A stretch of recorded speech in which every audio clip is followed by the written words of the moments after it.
I've been thinking, and I'm gonna go to LA regardless of if things work out with this boy or not, because then I can film an LA vlog. Then I can be a YouTuber in LA, and even though I'm not famous, and I don't really care that much. I don't really care at all if I get famous or not. Fame isn't something I'm attached to, but I want to go to LA and then be a YouTuber in LA, because I feel like if we just put this boy aside for a moment, it will be worth it regardless, because how much fun does that sound? And I can party and meet people, and I feel like it's a good place to have connections. So I'm going to LA regardless of what happens with this boy, and I'm so excited. Are you excited? Who's excited? Who's pumped? Who's stoked beyond belief? I am so excited. Let's go to LA. Being hot, it's not about physical appearance. Being hot is a mindset, Being hot is a state of mind, you know what I mean? If you think that you're sexy, then you will be sexy because it's about how you move through the world, It's about how you carry yourself and how you move through the world. And obviously whatever you believe about yourself will affect that. Fuck! Sorry. Yeah, he doesn't have hands. And he keeps trying to open doors without hands. You just have little miniature versions of hands, don't you? Little tiny, little mini versions of hands. Not so good for opening cupboards. Maybe not so good for opening cupboards. Hey, hold on. Wait, show them how beautiful you are. Show them how beautiful you are. Let them see how devastating you are. Because if you don't back yourself 100%, then you're never going to survive, You're never going to get anywhere in life. Because it is that delusional type of thinking that helps you get places. I missed you.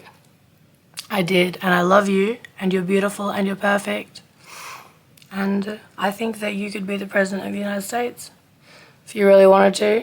Because it is that delusional kind of thinking that allows you to break through your barriers and achieve things that seem too big and too hard and too unrealistic. A good example is the President of the United States. They say that the President of the United States is always going to be a crazy person because it's a crazy thing to think. It's a crazy thing to think I should be the President of the United States. But for that reason, the President of the United States is always someone who is a bit delusional, because just speaking in relation to the ego that's required to think that you're the guy for the job. And in that way, delusions of grandeur are kind of necessary to the world. It's that level of delusional self-confidence that allows people to do things like become the President of the United States. Because what you believe is true is what becomes true.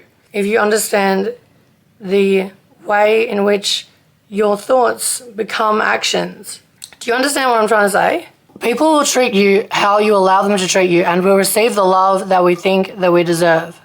But you can change that, You can change that by just becoming conscious of all these things.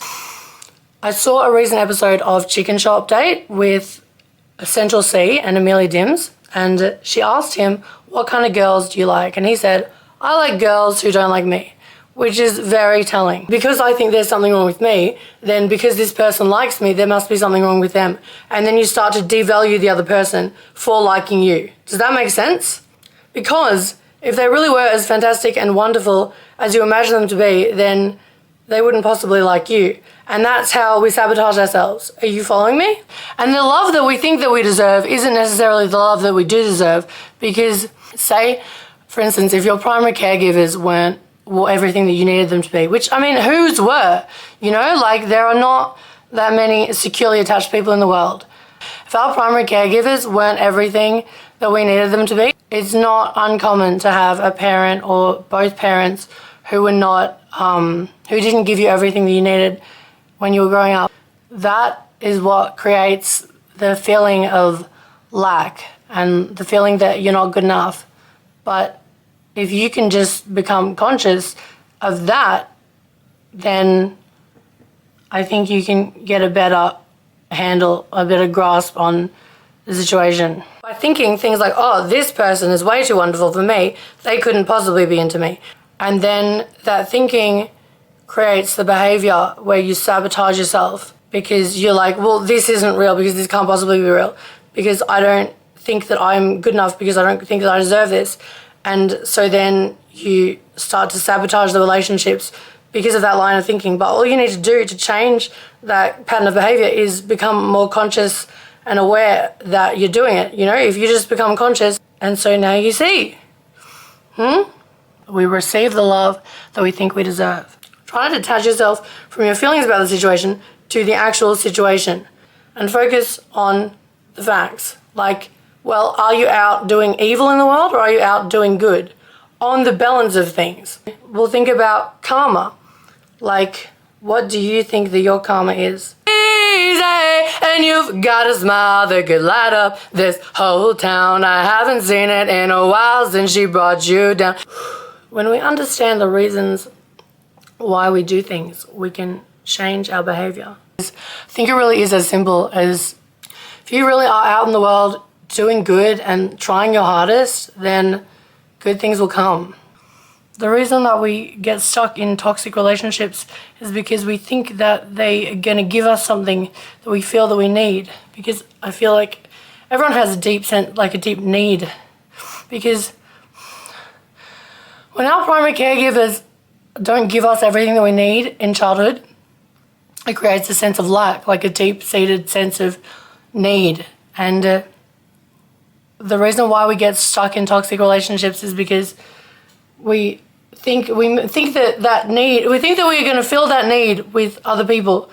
It's because we think that other people are going to fill that need. Once you understand that you have everything you need already inside of yourself, then you can see that fear is an illusion. Fear and limitations are illusions. This is what else I've been thinking lately. Fear is an illusion and limitations are illusions. They're just self-imposed prisons of the mind. Why do you stay in prison when the door is wide open? That's a quote by... He's talking about the prison of the mind. Fear and limits are illusions and pain is a portal to freedom. I love you and I miss you. Have you fallen for me yet? Have you fallen deeply in love with me? Are you spiraling downwards and downwards and downwards and downwards and downwards into love with me? Because you're everywhere to me. So, can't be too bad, you know? Because I love you and I have wonderful taste. Do you miss me when we're not together? Good. Am I starting to grow on you? You're in control, Alana. I'm not telling you to cut yourself. I'm telling you, pain is a portal to freedom.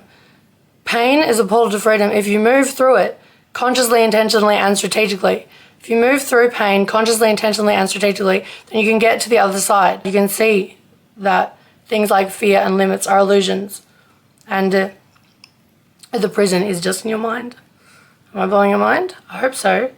If you just start doing things consciously, intentionally, and strategically, then you'll find that you gain more power in all areas of your life. I'm telling you that you can breathe through the pain and then get over to the other side. Pain is a portal to freedom if you move through it.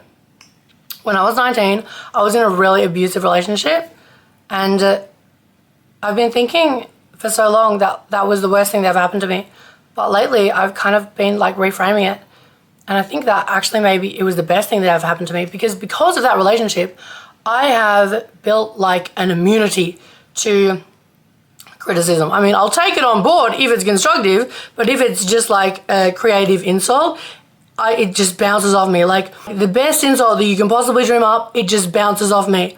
And also, because he used to like hack my phone and stalk me all the time, I have no addiction to my phone. Like I don't have any phone addiction. I read books because you can't hack a book. These are skills, you know? These are skills that I never would have had to, like, these are incredible assets, like an incredible, because I built myself up into a fortress, because I had to build myself up into a fortress. And so I've been thinking lately that maybe that abusive relationship was actually the best thing that ever happened to me, because if it weren't for that, I wouldn't be where I am today. And I'm so happy. And I don't think that I would be this happy without that relationship. I don't think that I would be this kind. I don't think that I would be this deep of a person because I wouldn't have had to. You know, situation is whatever you make it. And that's why YouTube is so easy for me. That's why YouTube is so easy for me, because I'm not concerned about the comment section at all. Like, there's nothing that you can say to me. There is nothing that you can say to me. The other day I commented on a post that said, something about when a guy who will sleep soundly beside you while you're crying. And I commented on it saying something, and 50 girls liked my comment. And I just felt like, wow, we are not alone, you know? Like, we are all in a sisterhood.